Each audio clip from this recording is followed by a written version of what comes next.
Solo le admito de nuevo.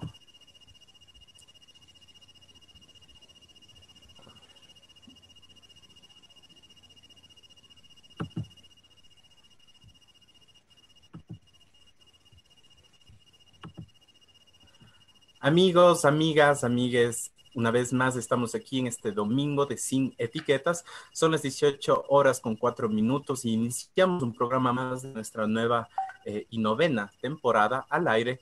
Y pues realmente gustosos de poder conectarnos a través de la Suprema Estación, toda la gente que nos está escuchando ahora en sus casas, en sus carros, en los diferentes lugares. Y recordarles que aparte del dial de la 96.1 nos pueden escuchar también a través de www.la961.com, así como también del streaming de Facebook Live en el que ya estamos de Sin Etiquetas. Esta noche iniciamos con 3 segmentos que tendremos de coyuntura política, feminismos y LGBTIQ+. Esta noche damos los saludos en cabina a Juan Andrés Merchán, quien nos ayuda con los controles, y a Evelyn, que se nos unirá en el segundo segmento, y pues Cristina. Así es, Pedro. Yo creo que estamos con un programa muy interesante. Vamos a analizar en nuestro segmento de coyuntura cómo está nuestro país, además de los diálogos, de lo que vemos de lunes a viernes, digamos, en los medios de comunicación más tradicionales. La apuesta que tiene Sin Etiquetas es generar diálogos desde la sociedad civil, desde las vocerías que han estado en los procesos y que nos parece necesario escucharlos y mirar qué es lo que nos tienen que comunicar a todos y todas los ciudadanos. Además de agradecerles a quienes nos siguen por Facebook Live y quienes día a día están pendientes de nuestras publicaciones, de los posts que hacemos, de Twitter y de nuestro Instagram. Muchísimas gracias por apoyar a este gran sueño llamado Sin Etiquetas. Así que sin más, comenzamos, Pedro. Así es, en nuestro segmento de coyuntura política el día de hoy vamos a hablar y reflexionar sobre la gobernabilidad en el Ecuador, y es básicamente sobre la cuarta vicepresidencia es la vencida. Pues una pregunta que nos hacemos ahí. Esta noche nos acompaña y estamos ya con José Astudillo. Él es docente investigador en la Universidad de Cuenca, Ecuador. Él es licenciado en Ciencias de la Educación, en la especialización de Filosofía, Sociología y Economía por la Universidad de Cuenca. Tiene un posgrado en Ética Aplicada de la Universidad Católica de Lovaina, Bélgica. Es magíster en Gestión de Redes Territoriales para el Desarrollo Sustentable y doctor en Sociología y Antropología por la Universidad Complutense de Madrid, en España. Es miembro del Grupo de Investigación Interuniversitario Tierra, miembro del Consejo Nacional Anticorrupción de la SUAY, y es activista por la defensa de los derechos colectivos. Y también estamos con Grace Jiménez. Ella es feminista, consultora política con perspectiva de género, especialista en gestión de gobierno, red de politología. Ha trabajado en procesos de formación con mujeres líderes en América. Fue asesora comunicacional de la Defensoría del Pueblo en el Azuay. Y pues realmente con este tema que ha movido mucho la opinión pública durante la semana, el que parece ya un caso sui generis de Ecuador, tendrá y irá en este caso a decidirse a través de la Asamblea Nacional el cuarto vicepresidenta o vicepresidente en menos de 4 años de gobierno. Con el anuncio del vicepresidente de Otto Sonnenhosner, que dio una cadena pública, se dio a conocer la renuncia que ya se lo venía desde hace varios días antes, también en los diferentes medios de redes sociales y demás se conocía que esto iba a suceder. Recordamos que antes de Otto Sonnenhorstner estuvo ya Jorge Glass y María Alejandra Vicuña, quienes antecedieron como vicepresidentes de la República. Jorge Glass, que fue el binomio electo junto a Lenín Moreno por Alianza País, y pues resultado luego de que se dio un proceso penal por un caso de corrupción. Esta vicepresidencia de Jorge Glass solo duró un poco más de 7 meses cuando lo asumieron en 24 de mayo del 2017. El 13 de diciembre del 2017, Jorge Glass fue sentenciado a 6 años de reclusión menor por básicamente el delito de asociación ilícita que estaba relacionado con actos de corrupción cometidos por Odebrecht en Ecuador. Recordemos que hay otras investigaciones que se dieron después, como el caso de Arroz Verde, sobornos 2012, también en el cual, aparte de haber estado sentenciado el ex presidente de la República, Rafael Correa, también estuvo Jorge Glass con otra sentencia condenatoria de 8 años. Y de igual manera, pues en lo posterior de esto, recordemos que se dio una nueva terna dicha terna, que en el caso ecuatoriano, de acuerdo a la Constitución, tiene que enviarla el presidente de la República a la Asamblea Nacional para que sea esta asamblea que en un término de 30 días pueda elegir como tal quién será el nuevo vicepresidente o vicepresidenta. En aquel entonces fueron varias las personas que estuvieron en esa terna, entre ellas María Alejandra Vicuña, que se desarrollaba como tal, como ministra de la Vivienda. Sin embargo, esta vicepresidencia también duró menos de un año, la ejerció desde el 6 de enero de 2018, pero el 4 de diciembre presentó una renuncia luego de que se le acusara de pedir contribuciones a colaboradores cuando ejercía la función de asambleísta, en el caso denominado diezmos. Es por esto que ella cumple ahora una sentencia de la pena que fue atenuada, que podría haber sido de 4 años, pero al final de cuentas fue de un año de cárcel y un pago de $173,000 como restitución hacia el Estado ecuatoriano. Con esto luego sube Otto Sonnels-Horner y pues esta semana tras él haber renunciado y esta renuncia al haber sido aceptada este viernes pasado por la Asamblea Nacional, es que llegó la nueva terna que incluye ahora a María Paula Romo, quien es ministra de Gobierno, Juan Carlos Sebastián Roldán, Roldán. Juan Sebastián Roldán, ministro de secretario del gabinete. Lamentablemente estos grupos han pasado por tantos designamientos dentro del mismo gabinete que uno ya se pierde, pero y también está María Alejandra Muñoz, quien dirige las aduanas en el país, y pues realmente esta es la terna que tiene ya menos de 15 días la Asamblea Nacional para elegir. Y de esto terminará hasta febrero del próximo año, que son las nuevas elecciones, quien será la vicepresidenta o vicepresidente en este caso. Y ante esta inestabilidad política, económica, crisis que se ha vivido, realmente esto solo es, digamos, más una mancha más del tigre ante lo que las y los ecuatorianos tenemos que levantarnos y escuchar todos los días en las noticias. Y pues para eso estamos con José, para eso estamos con Grace, para poder conversar sobre esta situación. Y pues realmente a mí me gustaría, teniendo como un poco claro estos antecedentes, digamos, en tiempos de representatividad que han existido, pues José, ¿cómo podemos medir también ahora sí, ya en este último año, meses para que termine el gobierno de Lenín Moreno, pues realmente cómo esto afectaría o no a toda la crisis que ha arrastrado a nivel político, económico y con la pandemia de la COVID? Bienvenido.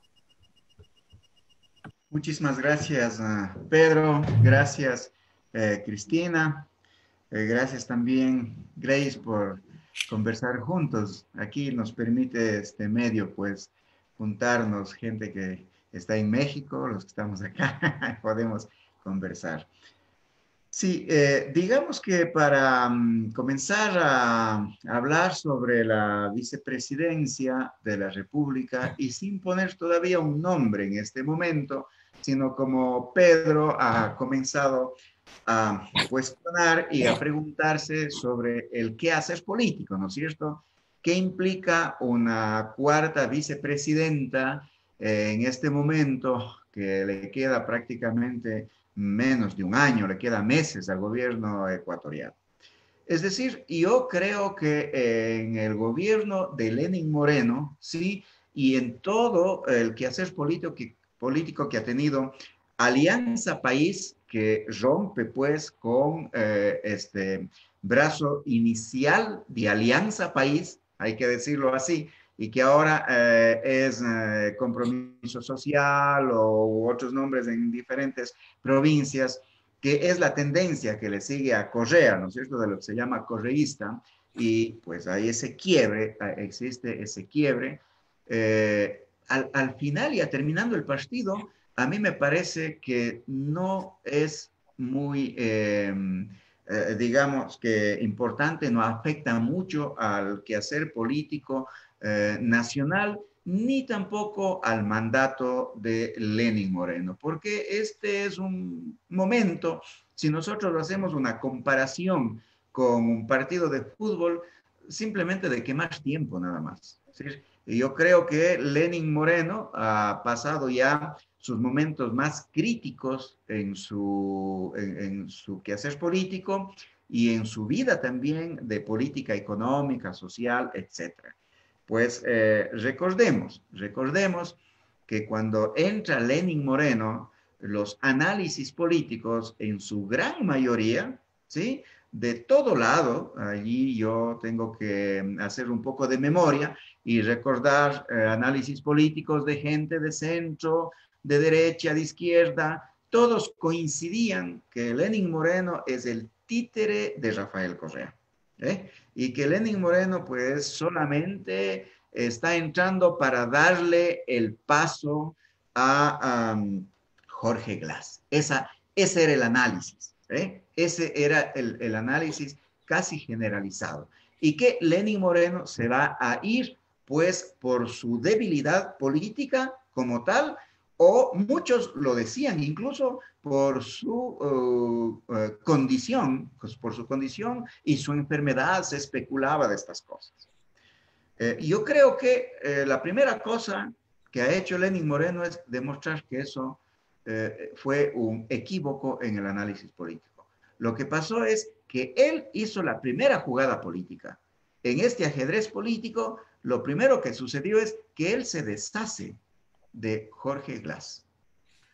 Pues si es un traidor, no es un traidor, eso ya queda para los sentimientos políticos, para los afectos políticos. Pero en el ajedrez político, visto así, muy fríamente, hay un cálculo político que hace que efectivamente él se quede sin Jorge Glass, que es efectivamente el peso histórico, evidentemente, de lo que representa Alianza País.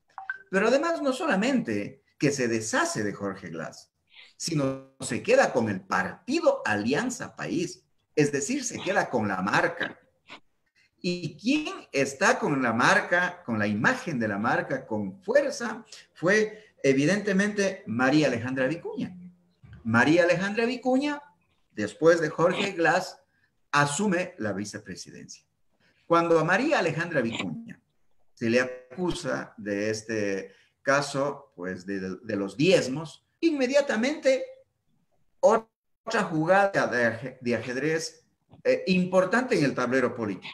Se hace de lado o le hace de lado a María Alejandra Vicuña. Y digámoslo de esta manera. En términos de selección, Otto Sonnenhösner, él es el único seleccionado por Lenín Moreno. Él es, digamos, su selección y él le acompaña. Entonces, yo, para dejar un poco más diálogo para adelante, diría que en esta jugada de ajedrez político, la subida de cualquier persona, ya sea de María Paula Romo, de Juan Sebastián Roldán o de María Alejandra Muñoz, es para terminar el partido. No creo que afecte mayormente en el quehacer político. Algunos creen que la marca Alianza País está en picada, ¿sí?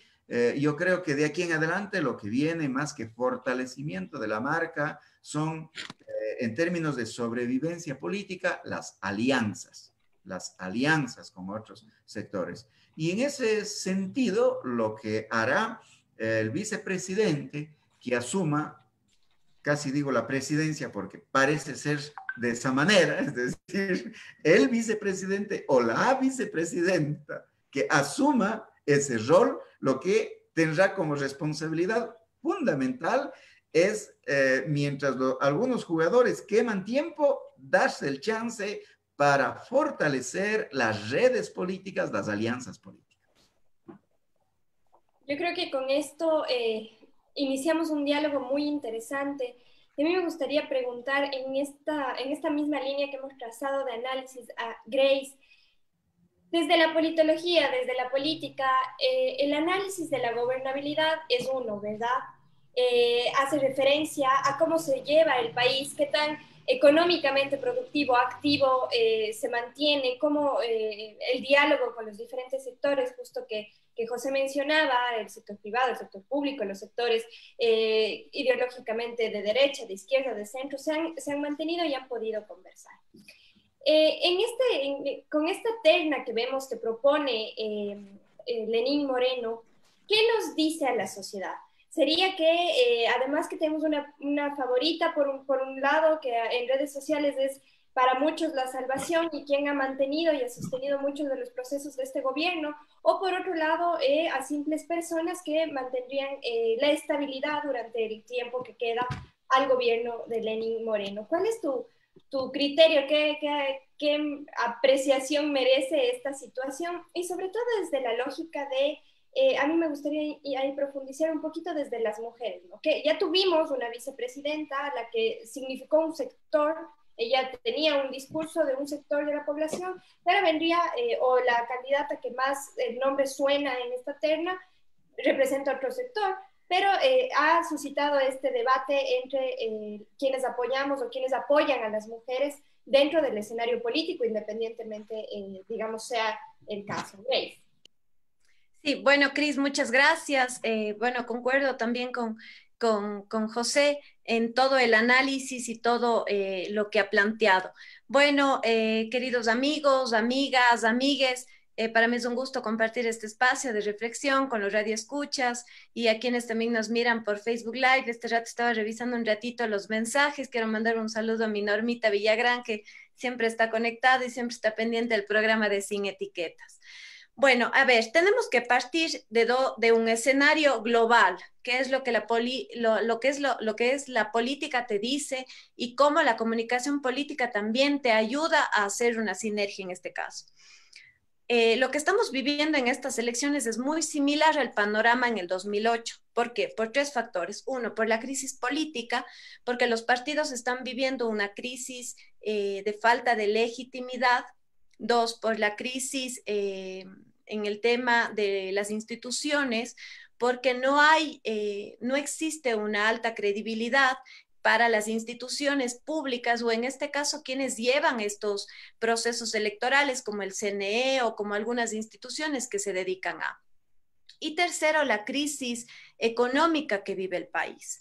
Estamos hablando de que el Ecuador está viviendo una pandemia en donde cerca de 250,000 personas son nuevos desempleados, donde la violencia se ha exacerbado de manera brutal, donde el acceso a la educación virtual no se está atendiendo como derecho, en donde la poca gente que se ha quedado con empleo han reducido sus gastos. Entonces, para la persona que quien espere o ansíe llegar al sillón presidencial, tiene un panorama complicado, tiene un panorama bastante duro, como hablábamos antes de la entrevista. Entre tanto precandidatos se pelean por llegar al poder sin saber que realmente lo que el país va a necesitar es un cambio rotundo. El 75% de la población, según unas encuestas recientes que sacó Click Report, espera o ve en las elecciones una esperanza de cambio o que se dé un nuevo rumbo al país. Obviamente para la persona a quien llegue va a ser un reto y va a ser una situación bastante complicada. Partiendo ya desde la crisis en la vicepresidencia, podemos decir o podemos tener la incógnita de por qué renuncia Otto. Para mi forma de ser, yo planteo dos hipótesis. Una, por discrepancias internas, porque él todavía tenía la esperanza o la ilusión de ser el candidato del gobierno y lamentablemente la mesa chica o el gobierno o quien realmente maneja el país no le permitieron y por eso tuvo que dar un paso al costado, porque podemos mirar y la mayoría de colegas, compañeros o quienes realizan opinión pública van a concordar de que fue muy tarde la renuncia de Otto. O dos, de que quiso él un poco desmarcarse del gobierno para ser un candidato independiente, un candidato que llegue a presidente de forma independiente. Puedo afirmar claramente que tenemos un gobierno totalmente desgastado, con menos del 20% de aprobación en todo el tema de su gobierno, y obviamente podemos decir que este rato quien salga o quien sea candidato del oficialismo será un suicidio en este caso. Para mí, Otto candidato. Realmente considero que es una figura fuerte, ha realizado un papel importante, ha tratado de desmarcarse en ciertas formas del gobierno, se ha recorrido en calidad de autoridad de segundo mandatario todo el país, ha pasado de ser la figura de autoridad de vicepresidente a ser un protector, un benefactor, alguien que está siempre en territorio, una imagen de un líder. Sin embargo, la gente no va a olvidar que él es o fue parte de un gobierno quien desde octubre ha tomado decisiones que les ha complicado el bolsillo de la gente, las medidas económicas, la aprobación a la ley humanitaria y obviamente los acuerdos con el FMI, que son situaciones o decisiones que le ha afectado muchísimo a las familias ecuatorianas. Para mí, el mayor indicador económico que existe en el mundo es cuando la familia se levanta a las 8 de la mañana o cuando la jefa o jefe de hogar se levanta a las 8 de la mañana a querer alimentar a su familia y no tiene comida en la mesa. Entonces, ese es un derecho que el gobierno, y eso sí me reafirmo, le ha quitado a las familias ecuatorianas. No sé qué tan bueno sea que él haya decidido separarse del gobierno tarde, pero creo que había una esperanza de que él podría ser el candidato. Sin embargo, haciendo ya un poco más o profundizando un poco más en esta terna, que es el tema de quién va a llegar a ser la vicepresidenta, considero yo que será María Paula Romo. Contar con un cuarto presidente significa o muestra o ratifica la inestabilidad que ha pasado el gobierno, porque ha sido un cambio desde de que Lenin fue candidato del correísmo a ser Alfaro Vive con María Alejandra Vicuña, a dar un paso a la ruptura de los 25, porque 2 de los 3 candidatos son claramente fundadores de la ruptura de los 25. Para mí, el tema de la terna es solo un tema protocolario, un tema de pantalla, pero claramente sabemos que María Paula Romo será la cuarta vicepresidenta del Ecuador. Asumo yo que debe tener ya los votos o debe tener un panorama claro de que ella obviamente va a contar con ellos para poder lanzarse a ser una vicepresidenta. Hablando un poco más desde el tema del activismo, desde el tema del feminismo, considero que, es otra mujer quien llega a la vicepresidencia. María Alejandra Vicuña estuvo en el poder, fue representante de uno de los partidos o movimientos que tiene bastante importancia en el país, pero yo siempre tengo un tema bastante complicado en el tema de la participación de las mujeres, porque una cosa es la participación y otra cosa es la representación. Recordemos que en los 10 años que estuvo en el correísmo fue donde más participación de mujeres existió en los cargos de decisión o en los cargos de poder, pero también en donde menos leyes se aprobó en favor de las mujeres. Entonces, no es lo mismo que una mujer llegue al poder y no trabaje en agendas feministas o en agendas de protección y garantía de los derechos de las mujeres.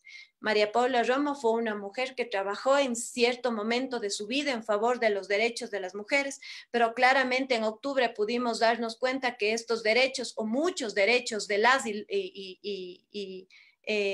y los ecuatorianos fueron vulnerados. No creo que trabaje en una agenda feminista, sin embargo, creo que hará una presidencia del lado de los empresarios, del lado del neoliberalismo, del lado de la derecha, porque claramente el gobierno actual es un gobierno de derecha. Muchas gracias, Grace. Y yo creo que con lo que tú habías puesto sobre la mesa, podemos también como ahondar un poco más cómo la vicepresidencia en este gobierno en el Ecuador se ha vuelto como este trampolín político, ¿no? De alguna manera, de poder acaparar tanto poder como también de poder concretar, en este caso, diferentes deseos de grupos de poder, en este caso, sean de bancadas de asambleístas, sean de las empresas, sean de los bancos, o sea, a favor de estas grandes multilaterales, ¿no? Como el Banco Mundial, como el FMI, y pues desde octubre y desde meses atrás de octubre ya se hablaba bastante de esta presencia de una manera muy fuerte en los mayores puestos de autoridad por parte de quienes eran ex ruptura de los 25 como tal, ¿no? No olvidemos a Ocles, que estuvo ahora cerca de un juicio político, que estuvo frente a la Secretaría de Riesgos en el tema de la pandemia, y obviamente ahí tenemos igual a Norman Bright, que sigue estando frente al Consejo de de Galápagos, así como muchos otros funcionarios en muchos puestos de poder del gobierno actual. José, ¿cómo mirar esto, ¿no? ¿Cómo mirar sobre todo el papel? Porque como Grace lo ha dicho, yo creo también que sería María Paula Romo quien llegaría como a asumir este puesto en este momento. Y eso hay mucha preocupación por quienes están a favor y en los últimos meses han estado en la trinchera de los derechos colectivos y humanos, ¿no? Por esta fuerza desmedida de la policía, de la milicia y cómo esto ha respaldado María Paula Romo, el gobierno, etcétera. A pesar de que estos son los minutos extras de este gobierno, pues todavía hay muchas decisiones que se pueden tomar y que pueden aún eh, tal vez quitar esta posibilidad de ejercer derechos o que generen más bien esta institucionalidad de regresividad. Entonces, ¿cómo mirar ese foco si es que este futuro ya cercano, pues el país va a tener una nueva vicepresidenta? ¿Qué tendría esa línea de trabajo, ¿no? El contexto que abre Grace, ¿no es cierto?, para hablar un poco del tema de la presencia de la vicepresidenta o del vicepresidente, aunque Grace dice que será la vicepresidenta, ¿sí? Yo quiero también contextualizar un poco lo que vivimos, y no solamente desde hace 10 años, sino desde hace unos más de 20 años. Sobre todo dos grandes periodos. El primer periodo de una inestabilidad institucional gravísima, en donde tuvimos 11 presidentes en 10 años. Es decir, eso da cuenta de una crisis institucionalidad, de ingobernabilidad, ¿sí? Y de corrupción, sobre todo mediatizado por la corrupción, ¿eh? ¿Qué es lo que nos hizo soñar? Porque muchos soñamos, ¿sí? En el 2008. Esa elaboración de la nueva constitución, ese aglutinamiento de una cantidad de fuerzas, de grupos, de jóvenes, de grupos pues que han estado excluidos, como es el movimiento feminista, el movimiento LGBTIQ, etcétera, se integró en la constitución. Tuvo un momento de participación importantes a nivel de género, generacional y de todo. Soñamos en el 2008 cansados de la ingobernabilidad y de la corrupción. Inicia el periodo, hay todo un periodo efectivamente de populismo, hay un periodo también efectivamente de crecimiento económico a nivel keynesiano o neo-keynesiano, evidentemente, es decir, no debemos pues olvidarnos del incremento en el Estado con jóvenes trabajadores, con muy buenos sueldos, en las universidades se incrementan los sueldos, la gente comienza a tener casa, carro muy tempranamente, es decir, sube el consumo y hay una especie de crecimiento del país, pues el petróleo estaba un precio muy importante, créditos, etcétera, convenios con países, nos desvinculamos de Estados Unidos, hacemos alianza con China, vendemos la minería, no estalla la venta de la minería, pero ya hay negocios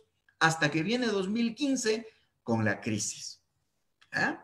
2015 con la crisis, el presidente Rafael Correa sale como escapando todavía, ¿no? Estalla la crisis, pero ya estalla la crisis pues un poco antes con Lenín Moreno y con Lenín Moreno totalmente. ¿Qué es lo que te estalla en esta transición de poder? La corrupción, otra vez, la corrupción.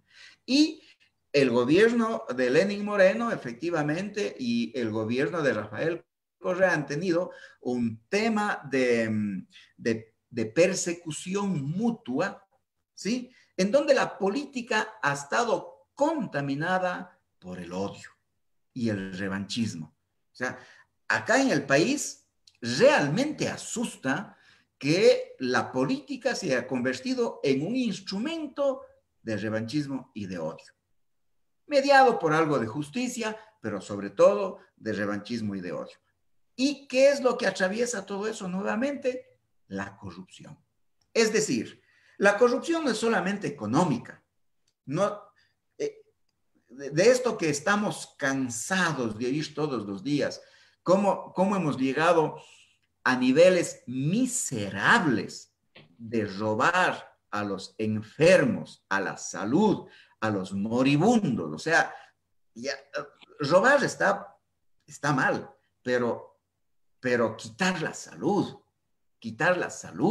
poner en la muerte a la gente es de miseria humana en la ética. Es ya el fondo de la miseria en la ética.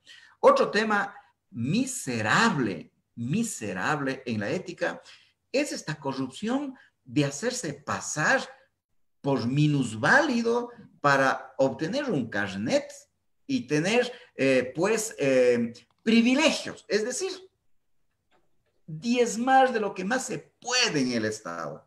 Nosotros estamos en una miseria en la ética política.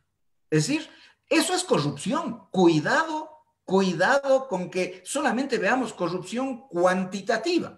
¿Cuánto han robado? No. La corrupción también son esos actos políticos.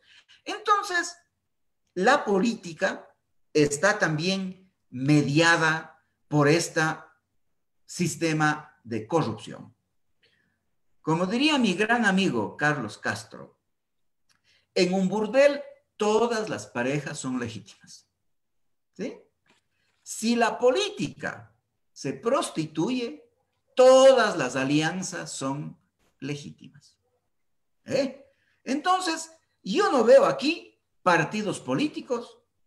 Yo no veo aquí consolidados efectivamente la izquierda, la centroizquierda, la derecha, la centroderecha, la derecha. Olvídense, hemos entrado en un nivel de corrupción ideológica también y de lucha por el poder. Entonces, allí vamos, Pedro, efectivamente entrando a tu pregunta. Es ese afán de llegar al poder.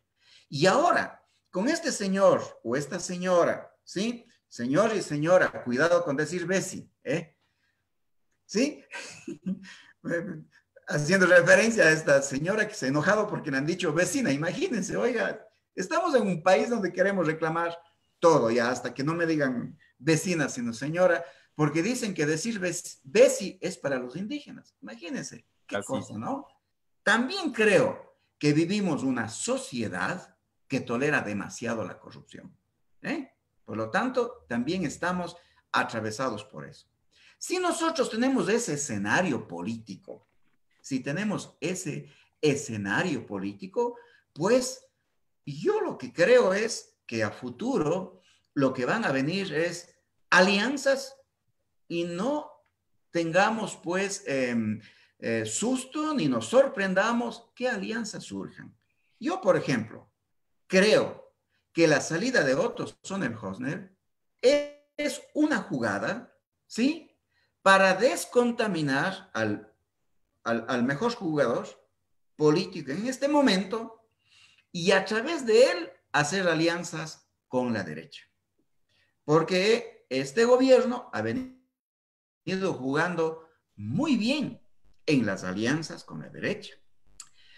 No desestimemos también cómo ha logrado resolver problemas bastante álgidos. Es decir, lo de octubre fue una cosa bastante fuerte, es decir, casi como para hacer tambalear a un país.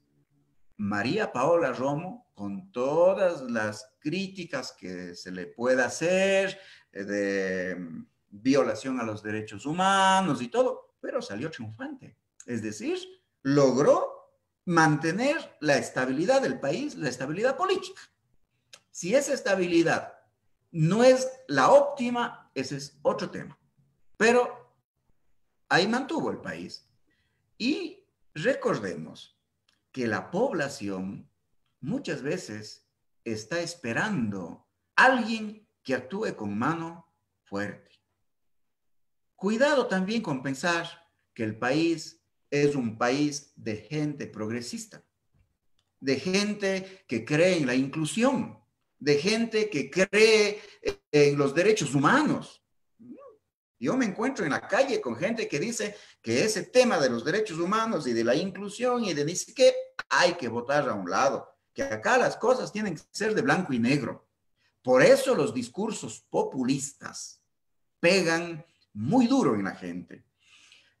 A mí me parece que lo que se nos viene a futuro en temas, efectivamente, de vicepresidencia es María Paula Romo o Juan Sebastián Roldán. Pero los dos son ruptura de 25, que han hecho una alianza muy importante, efectivamente, con el gobierno. Coincido, pues, con Grace, que Alianza País tiene un buen número de votos en la Asamblea, pensando también en el número de votos de la Asamblea, pues aceptarán la propuesta que ha mandado Lenín Moreno, por un lado. Por otro lado, pensando en alianzas con otros partidos, con otras fuerzas, con la misma oposición, pues la oposición no va a decir que María Paula Romo no ha hecho un buen papel, por ejemplo, en octubre. Muchos estarán muy de acuerdo con el papel que jugó María Paula Romo en octubre. Entonces, esa propuesta va a ir, diríamos que muy ágilmente a la aprobación. Y ahí vamos a ver también un poco cómo se juegan las fuerzas de la Asamblea. No esperemos en la Asamblea absolutamente nada. Lo que se hubiese esperado de la Asamblea, ¿sí?, es que apruebe esta ley que permita, pues, retener las riquezas mal habidas de la corrupción. No han aprobado eso. No han aprobado, ¿sí? Están aprobando otras cosas que benefician efectivamente a ciertos grupos. Y para terminar esta segunda intervención, como les digo, yo creo que el país no está preparado para elegir un gobierno progresista, un gobierno cercano a los derechos humanos, un gobierno de equidad social, porque se nos viene una crisis económica muy fuerte. Y la crisis económica, ¿sí?, el empobrecimiento, la pobreza es un caldo de cultivo para el populismo, para el paternalismo, para alguien que se presenta como joven, como no político, siendo político, pero como no político. Y un no político puede hacer acuerdos con otras organizaciones políticas. Por lo tanto, si la pandemia ya ha venido pues como anillo del Señor de los Anillos al dedo, ¿sí? Este anillo que se pone e inmediatamente pierde la cabeza por el poder, ¿sí? Inmediatamente se vuelve loco por el poder. El Señor de los Anillos es eso, ¿no es cierto? Cuidado con el anillo, ¿sí? Esta pandemia ha sido ese anillo que ha permitido que el pueblo esté absolutamente con miedo de la pandemia y con miedo de la movilización. Dudo que un pueblo que no se moviliza, sino que solamente está esperando que le den una respuesta a sus angustias económicas, a sus angustias de empleo, como dice Grace, el desempleo va a seguir aumentando, ¿sí? Aunque sea una propuesta, y esa propuesta yo creo que vendrá muy de mano de la derecha. Y yo veo que la derecha está como siendo un poco más flexible a las alianzas. Escuchaba al representante del Partido Social Cristiano decir, nosotros no nos oponemos si es que cualquier candidato que no sea de nuestro partido viene y cumple con nuestros principios, hasta le apoyaríamos a ese candidato. No he escuchado eso yo de los sectores progresistas y de izquierda.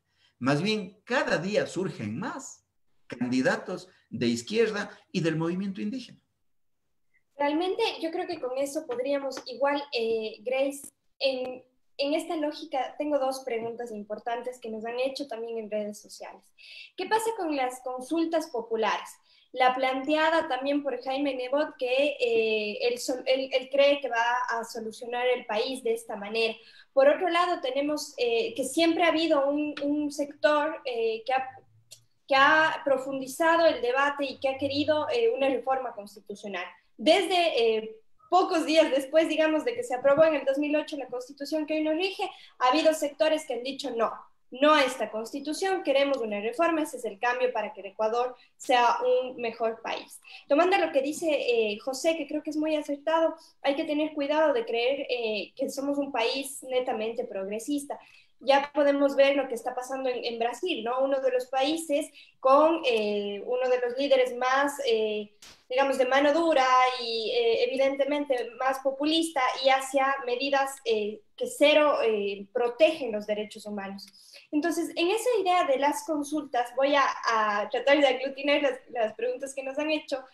¿Qué pasa con los y las candidatos jóvenes? Esta pregunta a mí me encanta. ¿Cómo nos planteamos las mujeres y los hombres y que queremos hacer política hoy por hoy en el Ecuador? Si no se tiene un sponsor, me decían, una persona que financie la campaña, que sea generoso con las propuestas, imposible. ¿Será que ahora se vota por el candidato y ya no se vota por un partido, por una ideología política? Tema discutidísimo en estos últimos 10 años. ¿Será que la ideología ha perdido fuerza? ¿Será que los jóvenes o los jóvenes que están formados ideológicamente no alcanzan o no llegan a los espacios de elección popular? Grace. Bueno, Cris, realmente lo que tú acabas de decir es un sentir del 60% de los jóvenes. A ver, partamos de un punto bastante importante. Nosotros o la gente que está haciendo política piensa que la política nos dice, ¿no? La política es mala, la política es corrupta, la política no es buena, la política roba, con tanta cosa que llega. Yo tengo una frase que una vez la escuché y tuve el privilegio de asistir a una ponencia donde estuvo Cheche Alvarado y ella decía, la política es maravillosa, lo nefasto es la politiquería. Podemos ver toda esta ola de corrupción que ha visto involucrado el Ecuador. Y claro, nosotros decimos cómo un joven empresario llega a tener tanto poder, llega a caminar por los hospitales como director, dueño y señor, ¿cómo es que accede tanto a la justicia? Claro, porque en este momento la fiscal o la fiscalía está haciendo un gran papel con la lucha en contra de la corrupción. El problema es que se está cogiendo a los peces gordos, pero no a los peces grandes. Entonces, cuando tenemos esa figura y cuando no podemos caminar hacia el líder o la lideresa o el verdadero punto de donde se da toda esta corrupción, esta vulneración de derechos, todos estos problemas, sale una persona, pero se sigue dando y se sigue repitiendo este patrón. Lo mismo pasa con la política. Como les decía al inicio, este es un escenario muy similar al del 2006, en donde la gente decía que se vayan todos. Había un hartazgo político increíble, una falta de credibilidad en las instituciones del Estado, en las instituciones que manejan los procesos electorales. Había liderazgos que no tenían, digamos, una fuerza verdadera o no tenían una base. Hay muchos liderazgos cuestionados. Entonces, eso es lo que a los jóvenes muchas veces dice, la política no es lo mío.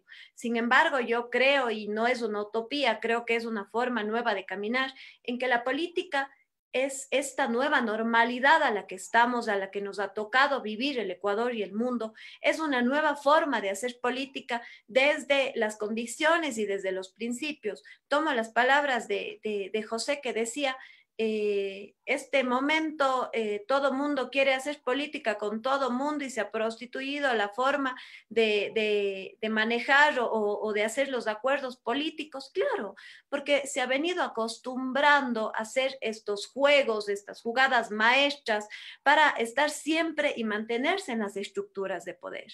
Pero ¿qué pasa con los jóvenes que queremos hacer una nueva forma de hacer política? ¿Qué pasa con los jóvenes que no somos o no estamos vinculados a un partido político? ¿Qué pasa con las mujeres que queremos estar o queremos participar en política? Somos víctimas de violencia en redes, somos víctimas de que nos digan, ah, es la mujer de tal persona, por eso está, es la mente maquiavélica de tal cosa, pertenece a tal partido, está apoyando a tal candidato.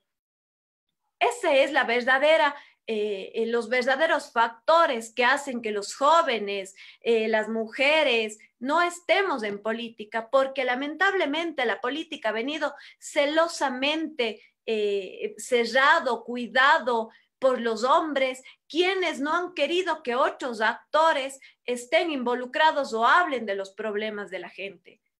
Eso es lo que ha permitido que se cierre tanto el círculo de la política y que estén los mismos de siempre, que estén los mismos empresarios que manejan, los mismos, las mismas organizaciones quienes están detrás del candidato. Recordemos, no lo digo yo, lo dice la justicia, lo dicen artículos en donde hablan que supuestamente o presuntamente Odebrecht financió las campañas del correísmo, donde en otros países como en el de Brasil, y les invito a quienes nos están viendo, nos están escuchando, una serie en Netflix que se llama El Mecanismo, habla de cómo los países de Latinoamérica por medio de estas redes se han formado carreras políticas. Esto no es un asunto de jóvenes, de mujeres, es un asunto de actores que realmente buscan cambiar la sociedad, que buscan mejorar la vida de la gente. Como yo decía, para mí caminar en los mercados y ver a la gente que dice, chuta, mi guagua no puede estudiar porque no tiene una computadora o no tiene acceso en internet porque vivimos a 10 o a 8 minutos de Barabón, a mí me hace pensar en cómo está formada la política en el país. ¿Qué están haciendo los gobernantes, los asambleístas, los alcaldes, los prefectos, los concejales para mejorar o cambiar esta realidad? Si no tienes un grupo empresarial o un grupo económico que esté detrás tuyo y que te apoya, que tu cara esté en la papeleta electoral, ¿cómo puedes incidir en política? Es complicado y es un verdadero problema no solo del Ecuador, sino de los problemas latinoamericanos. Es difícil, mucho más difícil que las mujeres estemos involucrados en política. Pero considero que ese es el verdadero desafío. Hoy estamos en un momento reflexivo en donde lo lideran ustedes jóvenes, donde la crisis de México tiene la posibilidad de hablar de lo que ella cree, de lo que ella siente y hacer activismo de donde ella está. La verdadera trinchera en mi caso es mi grupo de consultores políticos, de colegas, de hombres y mujeres, quienes estamos detrás de un candidato y lo que nosotros, la responsabilidad que nosotros tenemos de formar verdaderos candidatos y verdaderos representantes de la sociedad. Puede sonar utopía, pero ese es el verdadero desafío y para eso estamos aquí. Claro que tendremos que recibir insultos, que es la mujer de tal, que está en un partido tal, que es la mente tal, que se debe a tal persona, que le dieron esto. Así mismo es.